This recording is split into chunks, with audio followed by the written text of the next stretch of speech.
결혼을 하고 나서 첫 아이를 얻게 되면 부모가 제일 먼저 아이의 이름을 지어줘야지 됩니다.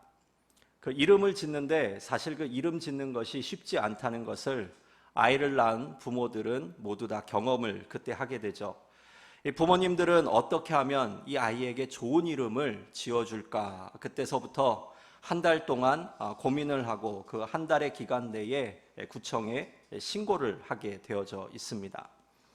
제 동기 목사는 이보다 한 걸음 더 나아가서 늦은 나이에 아이를 낳았는데 이제 2살이 되었습니다. 그런데 2년 전에 사택을 옮기면서 수원에서 서울로 교회가 옮겨지며 사택을 옮겨야지 됐는데, 수원에서 아이를 낳게 된 신고를 하게 되면 이 본적지에 따라서 이 수원에서는 아이의 이 양육비라 그럴까요? 출산 장려금을 지급을 해주는 그러한 제도가 있었다고 합니다. 그런데 본인이 시골 출신이다 보니까 아이는 나중에 본적을 적을 때 서울특별시 이게 꼭 들어갔으면 좋겠다 이런 생각을 해서 출산 장려금이 없는 서울에다가 이름을 넣어주기 위하여서 2달을 기다렸다가 서울에다가 이름을 넣어주었다는 그런 이야기를 들었습니다. 여러분, 오늘 본문에 한 사람의 이름이 기록되어져 있는데 그의 이름이 야베츠입니다. 야베츠. 히브리어로 이 야베츠는 고통이라는 의미를 가지고 있습니다. 저는 사실 오늘 본문에서 아주 특별한 그의 이름에 관심을 갖게 되었습니다. 왜 이 아이는 고통이라는 의미의 이름이 주어졌을까라는 그러한 궁금증이 생겼습니다. 9절 말씀 우리 다시 한번 읽어보겠습니다. 시작. 야베스는 다른 형제들보다 더 존경을 받았습니다.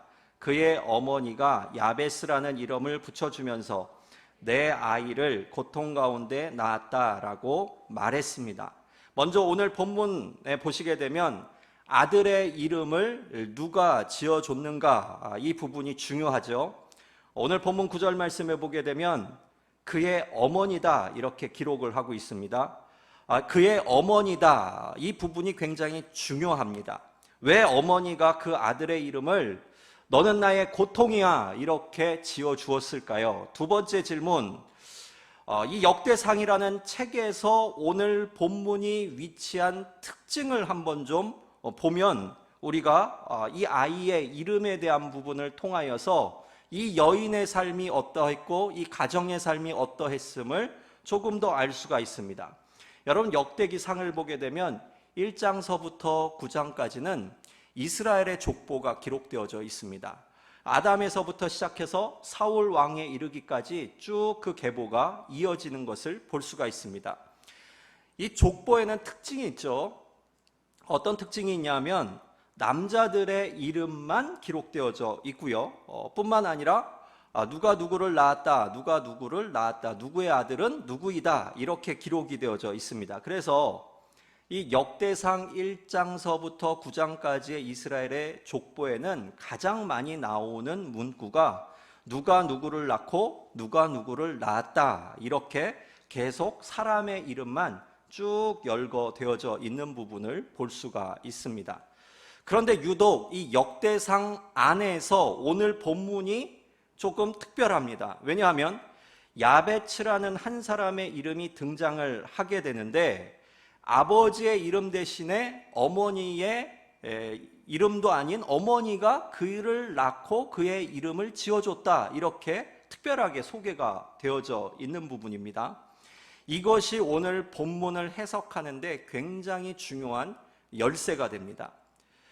이 여인 유다 지파의 족보에 이름이 기록되어져 있지는 않지만 그런데 이 어머니라는 이름이 기록되어져 있으면서 이 야베츠의 아버지에 대한 이름은 유다 족보에는 없고 그 대신에 어머니가 수고로이 낳은 아들이다 이렇게 기록이 되어져 있죠.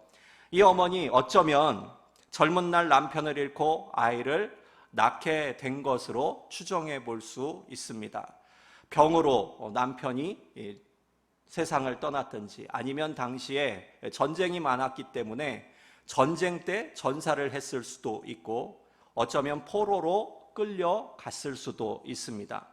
고대 사회에 남편이 없이 살아간다는 것, 이것은 경제적으로 또는 사회적으로 여성에게 있어서는 굉장히 열악한 환경 속에서 아이를 키울 수밖에 없는 그러한 삶을 살 수밖에 없습니다. 그래서 구약 성경에 보게 되면 우리가 룻기를 통하여서 알아볼 수 있는 부분은 룻도 남편을 잃고 나서 홀로 되었을 때에 보아스의 밭에서 남은 이삭을 주워가면서 그 이삭에 남은 열매를 모아서 생계를 이어나갔다는 부분을 우리가 볼 수가 있죠. 이 구약의 4대 약자를 소개할 때에 그래서 이 4대 약자를 가난한 자, 고아, 과부, 나그네 이렇게 4대 약자를 소개합니다. 이렇듯 오늘 이 아이를 낳은 여인, 어려운 형편 가운데에 그러한 상황 속에서 출산을 할 수밖에 없었고 그래서 아들에게 이름을 지어줘야지 되는데 삶이 너무나 피폐한 나머지 자신의 쓴뿌리를 그대로 이 아이의 이름에 붙여줍니다. 그것이 바로 야베츠, 고통입니다. 여러분, 이 시대를 살아가고 있는 청년들, 우리의 인생이 태어나면서 이미 형성된 계층이 있다라고 많이들 이야기하죠. 그리고 예로 금수저를 물고 태어나는 사람이 있고 또 은수저, 동수저, 흙수저와 같은 인생을 살아간다라고 말을 합니다. 이 부모의 경제력에 따라서 그 삶이 태어나면서부터 형성된다 이렇게 많이들 이야기하죠. 어쩌면 당시에도 사회의 가장 가난한 약자로서의 이 가난한 자, 고아, 과부, 나그네는 이미 삶에서 가장 낮은 소외된 계층으로서 전락한 사람들이었습니다. 그런데 오늘 성경이 말씀해주고 있는 부분은 뭐냐 하면 하지만 영적 시각으로 이 부분을 풀이해 볼 때에 어떤 목사님이 쓴 제목의 책과 같이 우리의 정체성은 지저스 스푼이라는 것을 기억해야지 된다라는 부분을 오늘 말씀해 주고 있습니다. 다시 말해서 하나님께서 우리에게 주신 그 명령은 이 땅 가운데에서 하나님의 사람으로서 하나님의 뜻을 이루고 하나님의 영광을 위하여서 살 때에 하나님의 도우심의 은혜를 세상이 겪을 수 없고 세상이 감당할 수 없는 하나님의 은혜를 경험하게 된다라는 부분입니다. 지금 내 삶의 형편보다 더 중요한 것, 그래서 우리의 이름이 하나님의 생명책 안에 들어있으며 하늘나라 족보 안에 우리가 해당되어져 있음을 기억하라는 말씀입니다. 그래서 우리의 삶은 어떤 순간에도 절대 놓치지 말아야지 될 아주 기본적이고 매우 단순하면서 정말 놀라운 사실이 있는데 그것은 무엇인가? 우리가 바로 세상을 창조하신 하나님 아버지의 자녀라는 부분입니다. 세상은 이미 우리가 태어나면서부터 부모에 의해서 경제적인 신분으로 금수저다, 은수저다, 동수저다, 흙수저라 이렇게 논할지 모르지만 기억하십시오. 우리는 태어나면서 지저스 스푼입니다. 세상이 알지 못하는 하나님의 자녀의 놀라운 은혜를 가지고 이 땅을 살아가고 있다는 말씀입니다. 그러므로 오늘 성경이 오늘 우리에게 주시는 분명한 말씀이 있습니다. 인생이란 삶의 중심에 나를 놓느냐 아니면 하나님을 놓느냐에 따라서 끊임없는 그 싸움 속에서 삶의 만족도와 결과가 달라지게 된다는 것입니다. 조금 더 나아가서 설명을 한다면 우리의 인생 해석에 있어서 세상의 가르침을 기준으로 하여서 나를 평가하느냐 아니면 하나님의 이 거룩한 말씀을 기준으로 하여서 나를 재평가하느냐에 따라서 내 인생의 가치와 또 기준이 완전히 달라질 수 있다라는 부분을 분명하게 약속해주고 있습니다. 오늘 이 야베스를 한번 볼까요? 세상의 기준으로 보았을 때의 이 야베스, 그는 흙수저 인생이죠. 이것이 바로 가난한 삶에 찌들고 홀로 된 그의 어머니가 그 아들을 바라보며 탄식했던 고통이라는 의미의 이름을 가진 야베츠입니다. 내가 자녀에게 무엇 하나 좋은 것 넘겨줄 수 없다는 이 어머니의 탄식과 절규와 그리고 고통이 그 아들 그대로 그 아들에게 야베츠, 너는 나의 고통이다 라고 이름에 그대로 쓴뿌리가 전달되어진 것이죠. 여러분, 한번 이 어머니를 한번 우리가 생각해 볼 필요가 있습니다. 야베스의 어머니 어떤 사람이었을까요? 그녀는 유대인이었습니다. 그녀는 이스라엘 공동체 안에서 어릴 때부터 토라 교육, 그러니까 모세 오경에 하나님의 율법 교육을 철저하게 받았던 여인입니다. 하나님께서 택하신 유다 자손의, 오늘 보시게 되면 한 일원으로 유다 자손 안에서 살고 있었고, 그 자손 안에서 야베츠라는 아이를 낳았습니다. 하지만 오늘 성경이 증거하고 있는 그녀의 삶의 기준은 무엇이었을까? 그녀의 삶의 기준은 신앙이 아니라 환경이었다는 부분입니다. 신앙이 아닌 환경이었다는 부분입니다. 그래서 오늘 본문 외에 성경 어디에도 이 야베스라는 이름은 있지만 이 야베스의 어머니의 이름은 나오질 않습니다. 만약 그녀가 신앙으로 이 고통 가운데에도 아이를 믿음 안에서 양육하였다면 성경은 그 사실을 반드시 뒤늦게라도 기억을 하고 기록을 하였을 것입니다. 아니, 아들에게 어쩌면 너는 나의 고통이야 라고 이야기를 하지도 않았겠죠. 어떻게 이야기를 했을까요?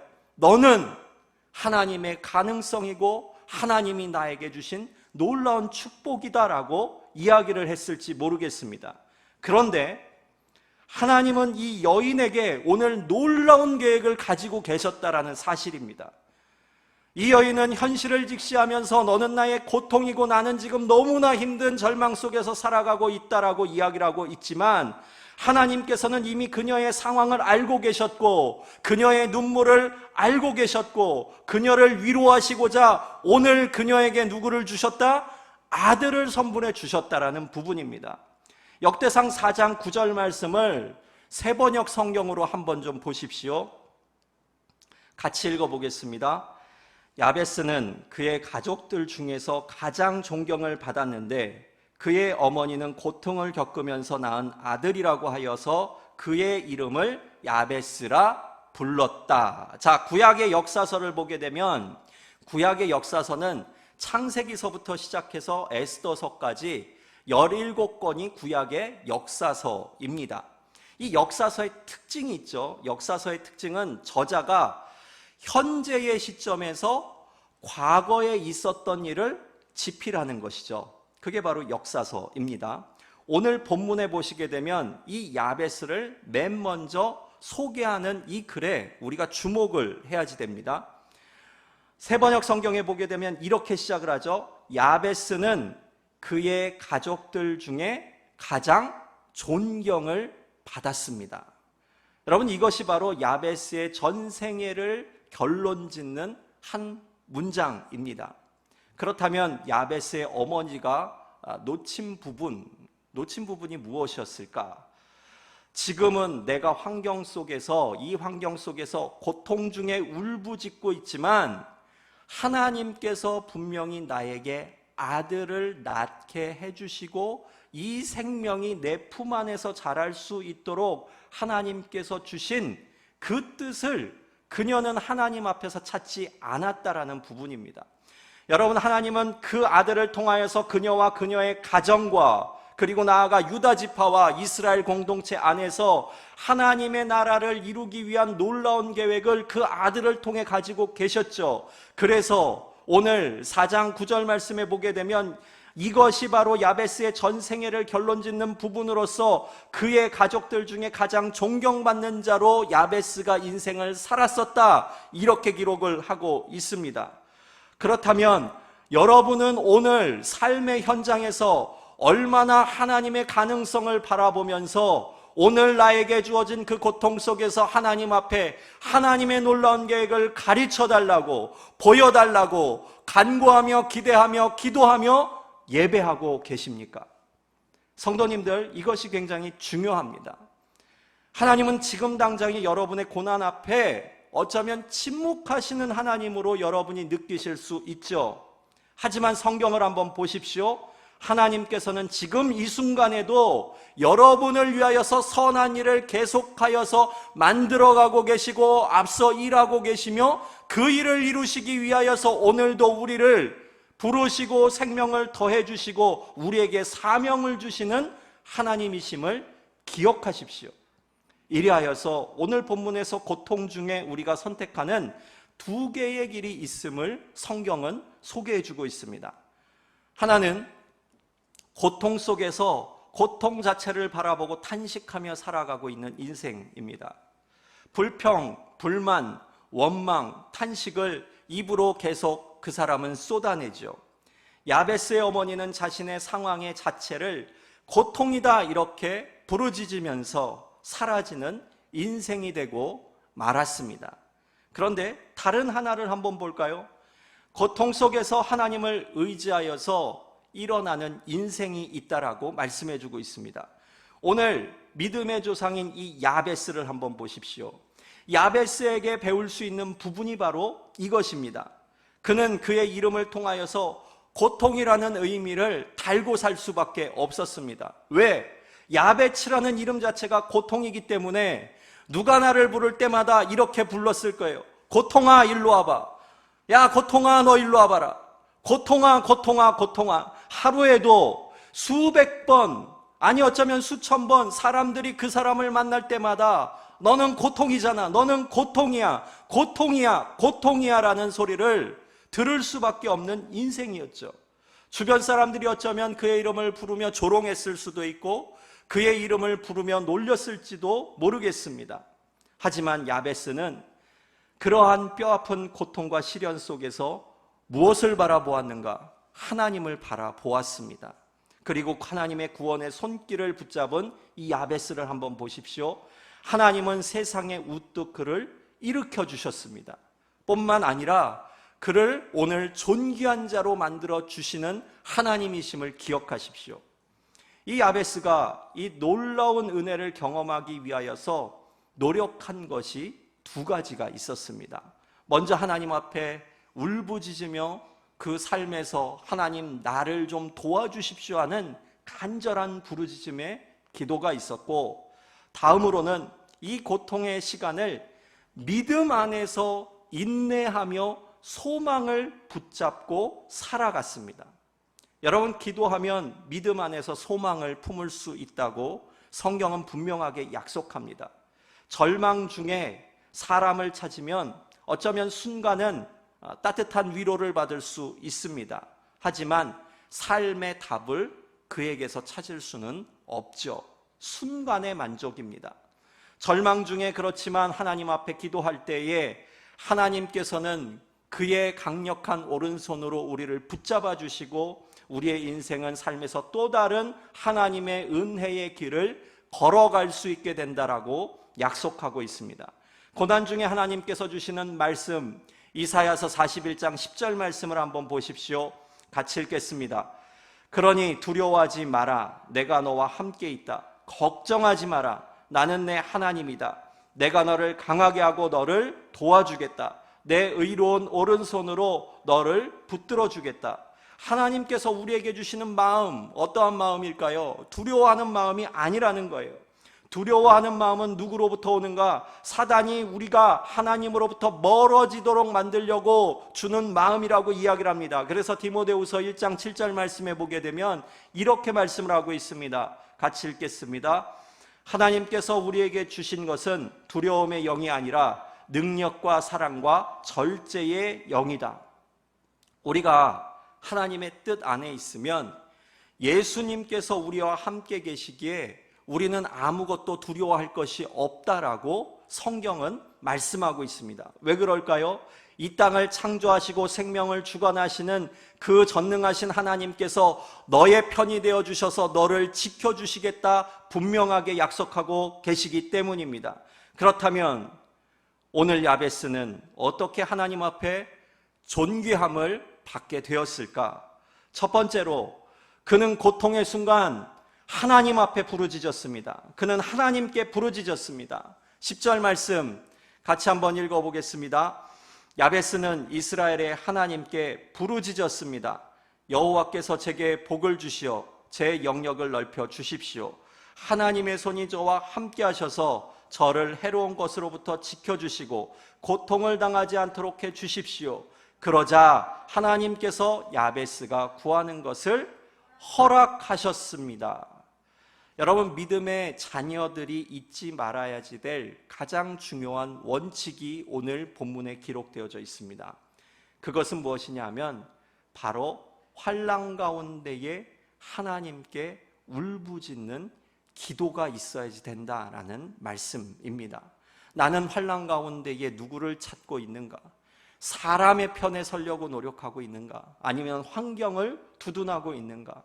나의 시선이 어디를 바라보고 있는가에 따라서 나의 삶의 행동과 생각이 바뀔 수밖에 없다라는 부분을 성경은 분명하게 우리에게 말씀해주고 있습니다.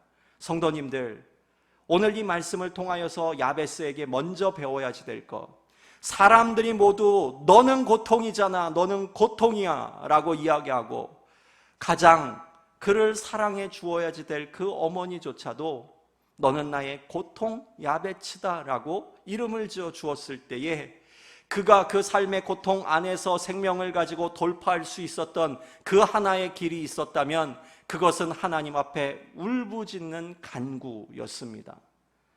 시편 50편 15절 말씀 보십시오. 고통받을 때 나를 불러라. 내가 너를 건지겠고 내가 나를 영화롭게 할 것이다. 성경은 우리에게 고통의 때에 하나님을 찾아라 계속해서 말씀을 하시죠. 예레미야에서도 하나님께서는 예레미야 33장 3절 말씀에 이렇게 말씀합니다. 너는 내게 부르짖으라. 내가 내게 응답하겠고 내가 알지 못하는 그곳 비밀한 일을 내게 보여줄 것이다.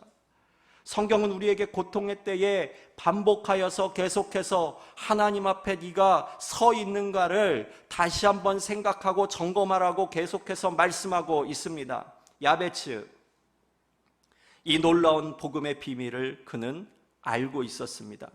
그는 어릴 때부터 율법을 듣고 자랐고 그리고 그는 율법 안에서 모든 생활을 할 수밖에 없었던 유대인이었습니다. 그리고 유다 지파에 속한 한 사람으로 살았습니다. 그의 어머니도 똑같은 인생을 살았지만 그의 어머니는 그 지식이 영적인 마음 가운데에 다가오지 않았고 영적인 울부짖음으로 하나님 앞에 기도하지 않았지만 그의 아들 야베스는 하나님의 지혜의 영을 가지고 하나님 앞에 기도했습니다.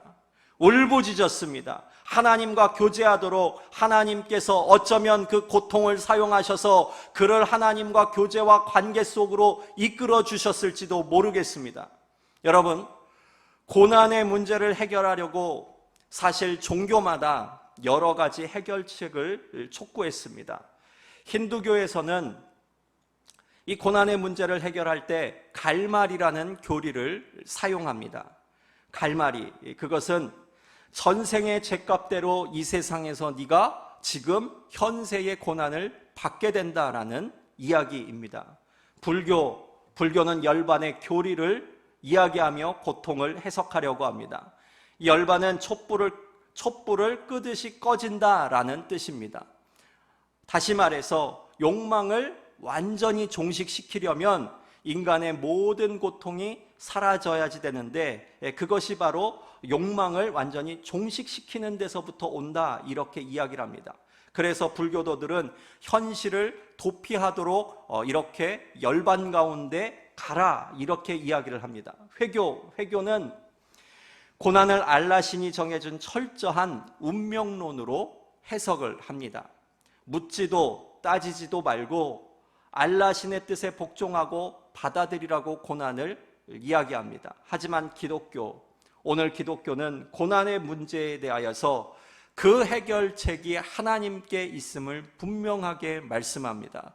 그리고 그 해결책을 가진 하나님 앞에 기도할 때에 우리 삶의 모든 열쇠를 가지고 계신 하나님께서 우리의 삶에서 새로운 길을 열어주시고 하나님의 영적인 그 길은 기도하는 자, 울부짖는 자만이 알 수 있는 놀라운 은혜로 하나님께서 열어주심을 약속해주고 있습니다.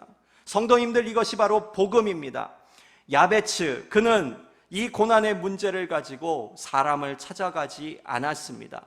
사람을 의지하지 않았습니다. 그는 하나님 앞에 나아갑니다. 그리고 그가 하나님을 만날 때에 그 고난과 그 고통 가운데에 하나님 앞에 존귀한 자로 쓰임을 받을 수 있도록 하나님께서 그를 통하여서 그 고난의 단련 과정 속에서 그를 통해 역사하시는 놀라운 은혜를 그가 맛보게 되었고, 그 놀라운 은혜를 통하여서 주변의 많은 사람들이 야베스를 통하여서 주시는 그 하나님의 놀라운 은총을 바라보며 무엇을 느꼈을까요? 하나님의 살아계심을 그의 영혼을 통하여서, 그의 삶을 통하여서, 그의 행동을 통하여서, 그의 말씨를 통하여서 그들이 직접 경험할 수 있도록 야베스를 축복의 통로로 변화시켜 주시는 것이죠. 여러분, 기도는 이처럼 놀라운 능력이 있습니다. 가족에게 인정받지 못했던 막내 다윗, 하나님께서 인정해 주실 때에 그는 기도를 통하여서 이스라엘의 가장 존경받는 왕으로 성장을 할 수가 있었습니다. 모세, 이스라엘 백성을 위하여서 엎드려 기도할 때마다 하나님께서 반석에서 물을 나게 해주셨고, 하늘에서 메추라기와 만나를 주셨고, 낮에는 구름기둥이요 밤에는 불기둥으로 더위와 추위를 막아주시는 놀라운 은혜를 무엇으로부터? 모세 한 사람의 기도를 통하여서 함께 출애굽한 60만의 장정들이 모두 누릴 수 있게 하셨습니다. 아브라함 한번 볼까요? 아브라함 기도하면서 약속의 땅을 바라볼 수 있었고, 야곱 약복 강가에서 기도하며 하나님의 도우심을 간구할 때에 그는 하나님께 이스라엘이라는 이름을 받을 수 있었습니다. 1985년 10월 6일 12가정이 모여서 기도하며 시작된 작은 교회, 고 하용조 목사님께서 육신의 고통 속에서 기도하시며 일군 교회가 바로 오늘 온누리 교회가 될 수 있었습니다. 이렇듯 하나님을 사랑하고 하나님 앞에 고통 가운데에 울부짖으며 부르짖는 그 기도를 통하여서 하나님께서는 반드시 하나님의 살아계심을 보여주시고 역사하시고 인도하여 주신다 말씀하고 있습니다. 시편 91편 14절에서부터 16절까지의 말씀을 한번 보십시오. 같이 읽겠습니다. 여호와께서 말씀하신다. 그가 나를 사랑하니 내가 그를 구하리라. 그가 내 이름을 알았으니 내가 그를 높이리라. 그가 나를 부를 것이니 내가 응답하리라. 내가 그의 고통과 함께하겠고 그를 건져 영광스럽게 하리라. 그가 원하는 만큼 오래 살게 해주고 내 구원을 그에게 보이리라. 사랑하는 성도님들, 오늘 이 밤 고통 가운데에 울부짖기 위하여서 오늘도 이곳에 찾아와 하나님 앞에 기도하는 분이 이곳에 단 한 분이라도 계신다면 이와 같은 놀라운 역사가 오늘 이 밤 고통 속에서 울부짖는 여러분의 삶에 아름답게 이루어지기를 주님의 이름으로 축원합니다. 두 번째로, 야베스는 삶의 지경이 넓어질 수 있도록 하나님 도와주십시오 이렇게 기도했습니다. 삶의 지경이 넓어지기를 기도했습니다. 10절 말씀 다시 한번 읽어보겠습니다. 야베스는 이스라엘의 하나님께 부르짖었습니다. 여호와께서 제게 복을 주시어 제 영역을 넓혀 주십시오. 하나님의 손이 저와 함께 하셔서 저를 해로운 것으로부터 지켜주시고 고통을 당하지 않도록 해 주십시오. 그러자 하나님께서 야베스가 구하는 것을 허락하셨습니다. 심리학자인 빅터 프랭클린이 이런 말을 했습니다. 모든 환경은 의미를 가지고 있다. 나에게 주어진 환경을 어떤 의미로 해석할 것인가, 그리고 그 환경이 주는 의미에 따라서 내 행동을 어떻게 결단할 것인가, 이 문제는 바로 내 자신의 책임에 있다 이렇게 이야기를 하였습니다. 다시 말해서 쉽게 말하면 바로 이것이죠. 환경이 주는 의미를 찾는 것도 내 책임이고 그 의미에 따라서 결단하는 것도 내 책임이라는 겁니다. 그러니까 쉽게 말하면 내가 어떠한 삶을 어떻게 살아가고 있는가는 내 마음 가운데 생각 속에서 내 삶을 통하여서 그려지게 된다라는 것입니다. 잠언 14장 20절 말씀에 보게 되면 이런 말씀이 있죠. 가난한 사람은 이웃들에게 따돌림을 당하지만 부자는 친구가 많다. 이것이 바로 세상입니다. 사람과의 관계 속에서 상대를 이렇게 만날 때에 상대적으로 다른 사람들은 나보다 더 형편이 나은 사람, 더 똑똑한 사람, 공부를 잘하는 사람, 사회적 위치가 조금 더 좋은 사람을 만나기를 희망합니다.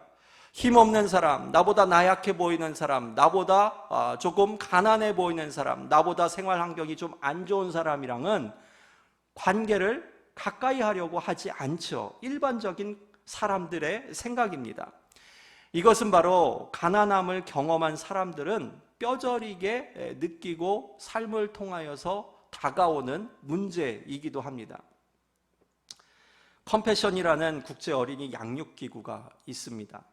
전 세계 가난한 아이들을 찾아가서 그들에게 교육도 시켜주고 또 새로운 삶의 기회를 마련해주는 기독교 단체입니다.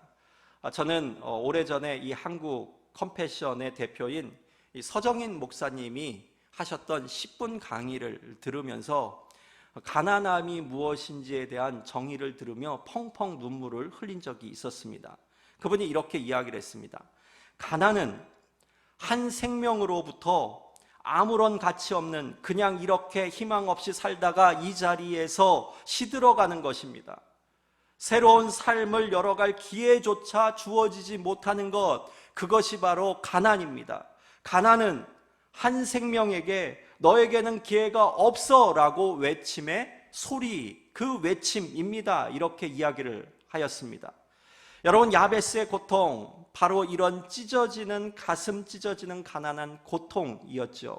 그래서 그는 아무도 자신을 향하여서 소망의 이야기를 들려주지 않을 때에 그는 하나님이 삶의 비전을 제시해 주시기를 바라며 하나님을 붙잡았습니다. 그리고 그는 세상을 창조하시고 크고 작은 일을 섭리하시는 하나님을 향하여서 간절히 기도했는데 그의 기도 속에 관계적인 소통의 기도가 있습니다. 그래서 그는 이렇게 기도하죠. 여호와께서 제게 복을 주시어 물질을 많이 주십시오가 아니라 그의 첫 기도가 바로 이것입니다. 제 영역을 넓혀 주십시오. 제 영역을 넓혀 주십시오. 하나님, 삶이 외롭습니다. 어느 누구도 나를 가까이 하려고 하지 않습니다. 제 영역을 좀 넓혀 주십시오. 관계의 소통이 좀 일어날 수 있도록 도와주십시오. 나도 가난한 중에 친구 사귀어보고 싶고, 나도 가난한 중에 사람들과 교제하고 싶은 한 사람으로 내가 여기에 서 있습니다. 제 영역을 좀 넓혀 주십시오. 사랑하는 성도님들, 오늘 야베스의 기도를 한번 잘 살펴보십시오. 시편 121편 1절과 2절 말씀에 이런 말씀이 있습니다. 내가 산을 향하여서 눈을 든다. 나의 도움이 어디서 오겠는가? 나의 도움은 천지를 지으신 여호와에게서로다. 시편 121편을 묵상하면 계속해서 반복해서 우리에게 전달해주는 문구가 있는데 바로 여호와께서 너를 지키신다. 여호와께서 너를 지키신다 라는 부분입니다. 야베스가 의지한 유일한 대상, 그분은 하나님이셨습니다. 야베스를 존귀하게 만들어주신 분, 그분도 하나님이셨습니다. 야베스의 지경을 넓혀주시고 새로운 안목을 허락해주신 분, 그분도 하나님이십니다. 그렇다면 사랑하는 성도님들, 여러분의 삶의 지경에 눈을 한번 들어보십시오. 과연 여러분을 진심으로 축복해주고 여러분의 앞날을 열어주실 그분이 누구실까요?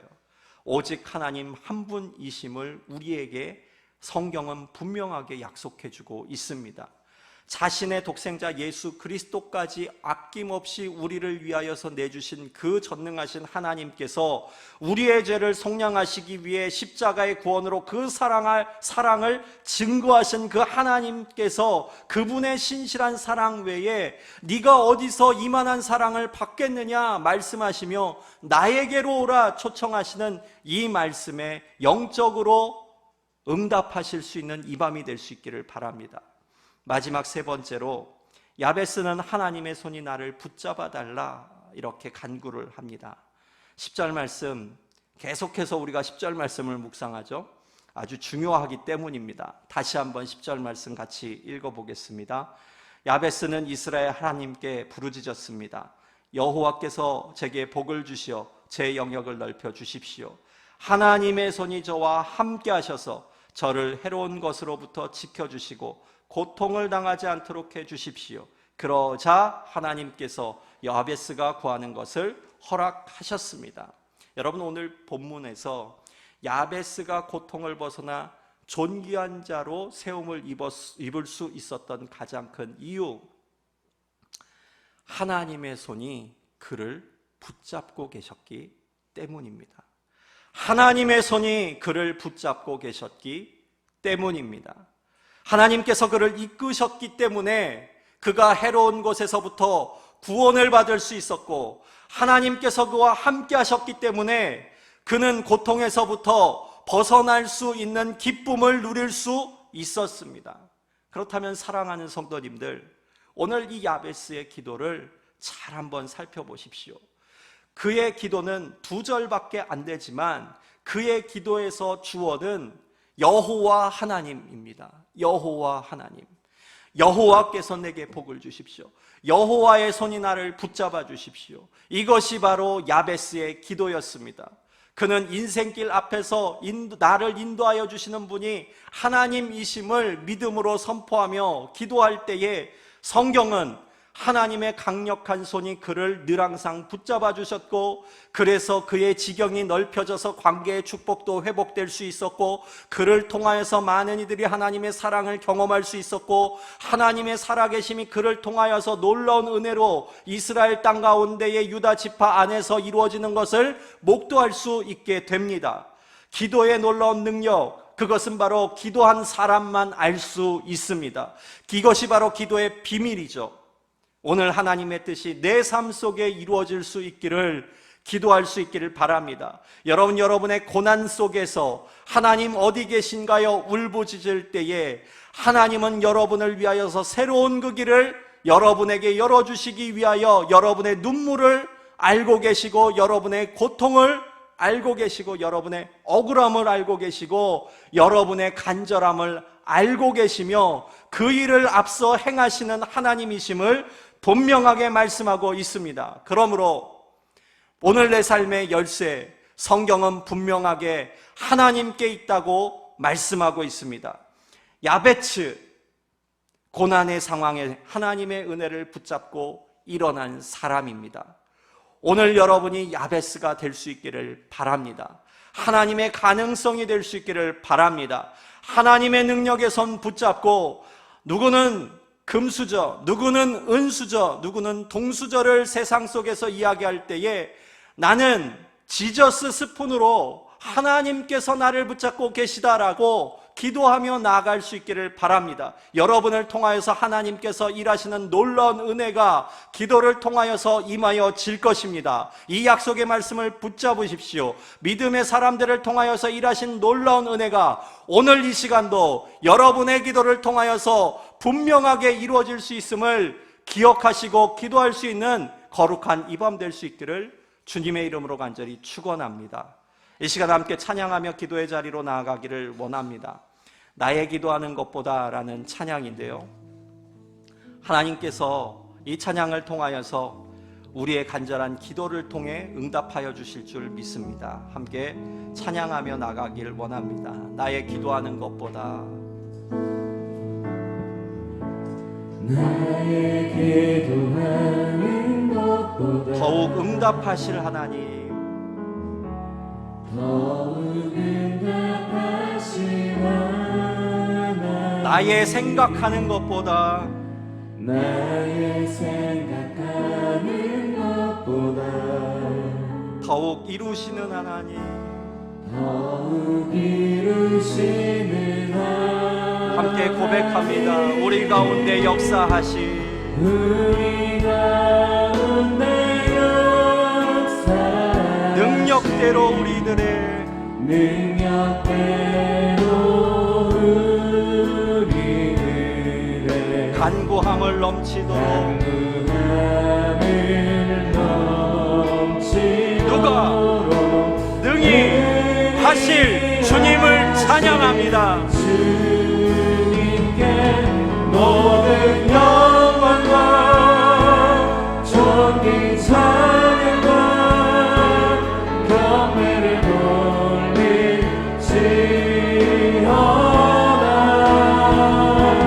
모든 영광과 존귀 찬양과 경배를 돌릴지어다. 다시 한번 고백합니다. 나의 기도하는 것보다 더욱 응답하시는 하나님, 나의 기도하는 것보다 더욱 응답하신 하나님, 나의 생각하는 것보다 더욱 이루시는 하나님, 나의 그 하나님을 찬양합니다. 생각하는 것보다 더욱 이루시는 하나님, 우리 가운데 역사하신 능력대로 우리들의 간구함을 넘치도록 능히 하신 손 높이 주님께 들고 모든 영광과 존귀 찬양과 경배를 돌릴지어다.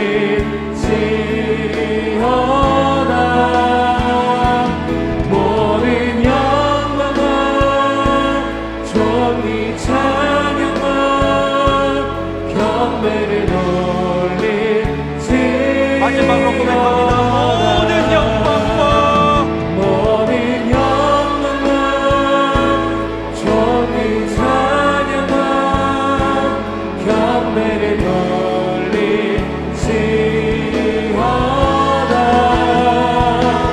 모든 영광과 존귀 찬양과 경배를 돌릴지어다. 이 시간 우리 한번 기도하며 나아갈 때에 하나님 아버지, 내 연약한 이 손 붙잡아 주시옵소서. 하나님, 오늘도 내가 두 손을 높이 하늘 높여 하나님 앞에 올려드립니다. 아버지 하나님, 이 손을 붙잡아 주시옵소서. 나의 고난과 고통 가운데에 아버지 하나님, 하나님의 말씀에 놀라운 능력이 임하여 주시어서 야베스와 같이 고통 속에서 하나님을 바라볼 수 있도록 도와주시옵소서. 모든 사람들이 외면할 때에 하나님의 손을 붙잡고 일어났던 야베스와 같이 내가 믿음의 사람 될 수 있기를 원합니다.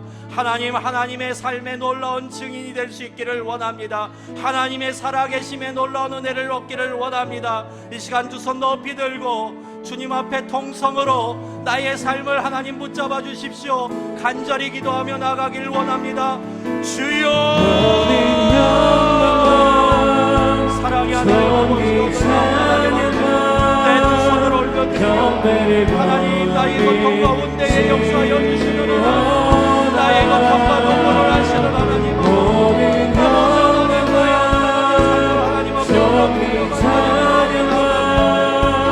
아버지 붙잡아 주시옵소서.